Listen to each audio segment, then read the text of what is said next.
ఎక్కడ స్కామ్ అయింది ఎక్కడ అంటారు? అవును, ఏమైంది అంటున్నా?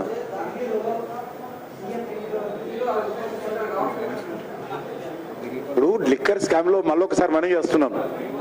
మీరు రిపోర్టర్స్, విశ్లేషకులు, మీరు పరిశీలన చేస్తారు, పరిశోధన చేస్తారు. 125 మందో 126 మందినో పిలిచారు. అలా అందరూ అరెస్ట్ కాలే. ఫర్ యువర్ ఇన్ఫర్మేషన్, దర్యాప్తు చేసిన వాళ్ళందరినీ అరెస్ట్ చేయరు. కాబట్టి ఈరోజు అరవింద్ కేజ్రీవాల్ కూడా 6సారి నోటీస్ పంపారు.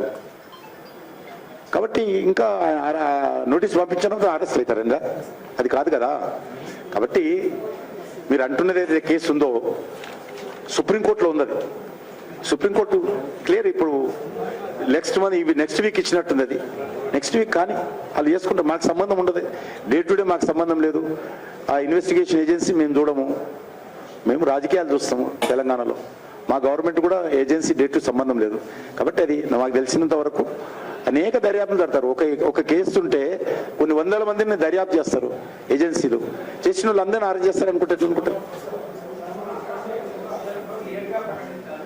ఇప్పుడు ఎందుకు చెప్పాను నేను?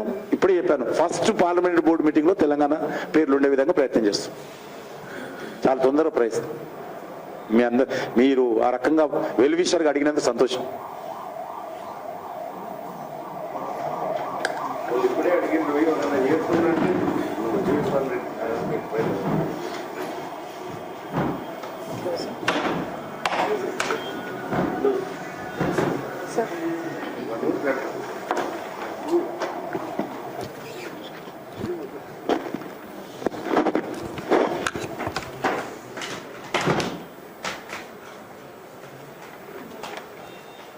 ఏం లేకపోతే పూర్తి చేద్దాం.